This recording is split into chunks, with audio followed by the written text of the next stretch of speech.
Assalamualaikum warahmatullahi wabarakatuh, teman-teman sekalian.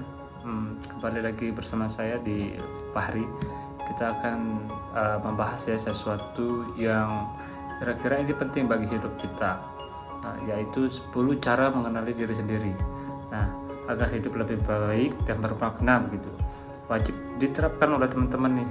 Nah, tentunya dalam mengenal diri sendiri itu kita perlu yang namanya kamu pasti punya seorang teman ya atau sahabat yang kamu kenal dengan baik. Nah, hingga hal kecil tentang temanmu itu kamu tahu gitu. Nah, namun apa kamu tahu juga tentang dirimu sendiri? Nah, itu yang menjadi pertanyaan dasar. Nah, sehingga itu kita akan membuat pertanyaan-pertanyaan itu menjadi sebuah jawaban. Ya, oke. Nah, kadang kamu juga sibuk menilai orang lain sampai lupa dengan bahwa kamu bisa menilai dirimu sendiri gitu. Saya siapa sih? Oh, saya pintar banget ya menilai orang lain gitu. Nah, dengan cara ini kita mungkin bisa mengenal diri kita sendiri sebelum kita menilai orang lain. Nah, yang pertama kita harus lakukan itu adalah ketahui kekurangan dan kelebihanmu. Nah, itu yang paling penting dulu, yang pertama. Nah, yang pertama ini setiap orang punya kekurangan dan kelebihan tentunya ya, dan tak terkecuali kamu ya, dan saya pun sendiri begitu mempunyai kekurangan dan kelebihan. Nah, jika bingung mengetahui kekurangan dan kelebihan, kamu bisa menuliskannya. Nah, apa sih kekurangan saya ketika selama saya hidup beberapa tahun ini, atau itu bisa kita refleksi kembali.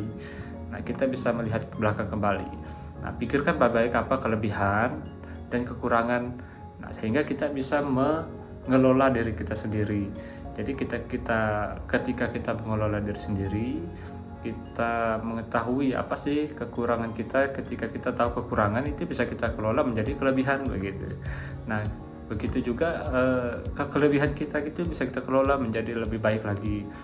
Karena itu akan membuatmu mengenal diri sendiri. Nah, itu yang pertama. Dan kedua itu belajar skill baru dan amati bidang yang kamu sukai atau tidak gitu.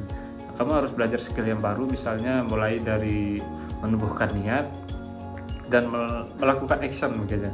Seperti contohnya, oh kamu suka desain. Oh iya, kalau kamu suka desain, jadi kamu tumbuhkan niatnya dulu, baru setelah itu cari tahu apa yang harus saya lakukan untuk bisa mendesain begitu. Nah, dari mulai niat itu sudah kita melakukan satu langkah yang untuk bisa membuat skill kita itu ada gitu. Nah, itu yang perlu kita lakukan, tingkatkan skill. Dan yang ketiga itu bersikap jujur pada diri sendiri. Nah, bersikap jujur pada diri sendiri ini maksudnya untuk mengenal dirimu sendiri, kamu tidak perlu menyangkal apa yang ada di dalam pikiran tentang diri kamu sendiri. Jadi kita tidak boleh berbohong. Kalau saya berbohong, itu kita belum menjadi diri sendiri gitu. Kamu perlu jujur tentang apa yang kamu rasakan. Seperti kalau kamu marah ya marah aja gitu. Misalnya kalau kamu sedih ya sedih aja gitu. Jangan dijadikan sesuatu itu yang sedih dijadikan senang, yang senang jadikan hal yang biasa atau menyedihkan begitu. Itu sangat merugikan untuk kamu. Nah, yang ketiga, keempat selanjutnya itu tentukan visi dan misi hidup. Nah, ketika kamu hidup, apa sih tujuannya kan gitu loh. Apa sih tujuan saya hidup ini gitu. Biar tujuannya ini kamu bisa mengukur apa sih tujuannya, apa sih yang akan saya lakukan dalam kehidupan saya sehingga itu bermanfaat begitu. Nah, karena terlalu banyak pilihan dalam hidup, akhirnya kita juga memiliki arti sebagai pilihan gitu. Dalam hidup ini kamu juga perlu menentukan visi misinya gitu. Visi saya misalnya ingin masuk surga, itu visinya. Dan misi-misi itu jadi masuk surga itu ya harus sholat, harus ngaji, melakukan kebaikan, berzakat, berinfak dan lain-lain. Nah, itu yang harus kita lakukan untuk menentukan visi dan misi hidup kita. Jadi tujuannya kemana sih gitu kan. Nah, terus yang kelima itu mendengarkan suara hati. Nah, mendengarkan suara hati ini perlu juga ya untuk kita berkaca dan mengatakan apa aja sih isi hati kita. Jadi bukan sekedar pikiran aja, tapi kita akan menutup mata kita dan mendengarkan apa yang ada di hati kita, apa sih yang diinginkan oleh hati kita. Karena suara hati itu sesuatu yang jujur, yang bisa kita lakukan ya.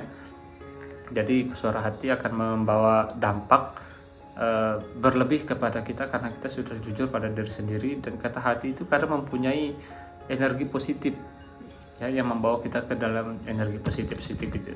Nah, yang selanjutnya belajar mendeskripsikan penampilan diri sendiri.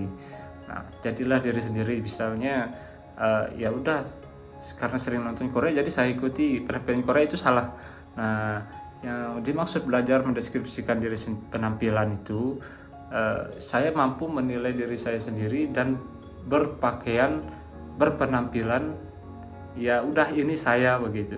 Jangan di ketika kita tidak ada waktu tapi kita melebih-lebihkan diri, itu juga salah.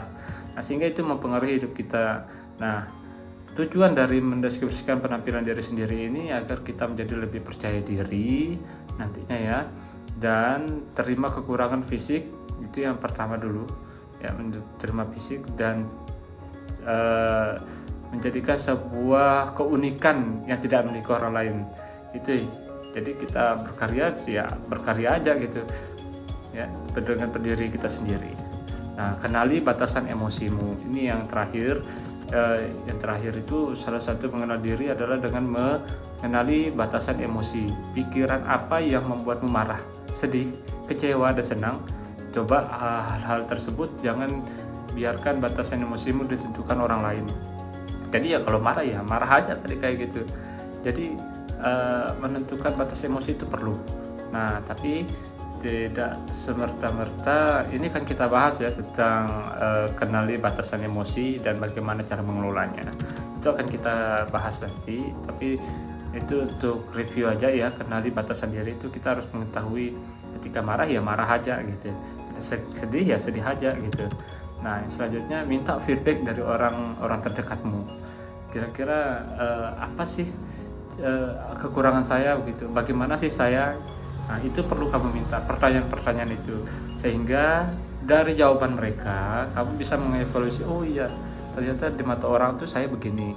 Nah, sehingga kamu bisa mengevaluasi dirimu dan berubah seiring berjalannya hari dan tidak terjadi hal-hal yang diulang gitu ya. Dan yang ke-9 itu baca buku-buku inspiratif.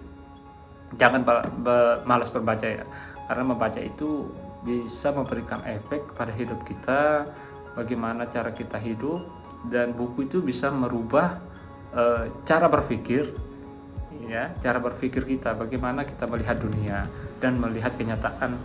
Nah, biasanya buku inspiratif itu yang temanya mengenal diri sendiri, itu paling bagus. Akan banyak catatan yang perlu kamu praktikan. Jadi melalui tulisan kamu praktikan, jangan dibaca doang gitu maksudnya. Tidak ada salahnya untuk memperhatikan apa yang ada di buku gitu. Oke, dan terakhir ini mengikuti tes kepribadian atau berkonsultasi. Ketika kamu mempunyai masalah, stres yang berlebihan, dan kamu merasa dirimu tidak sesuai dengan diri sendiri, mental yang berantakan, itu bisa kamu coba untuk tes kepribadian gitu di dokter. Bagaimana mental saya, kesehatan mental ya misalnya, itu dikonsultasikan sehingga kamu bisa mendapatkan pengobatan ya untuk memperbaiki diri atau mental kalian. Oke, itu 10 tips yang harus kalian lakukan untuk mengenal diri sendiri. Oke, selanjutnya next video. Terima kasih.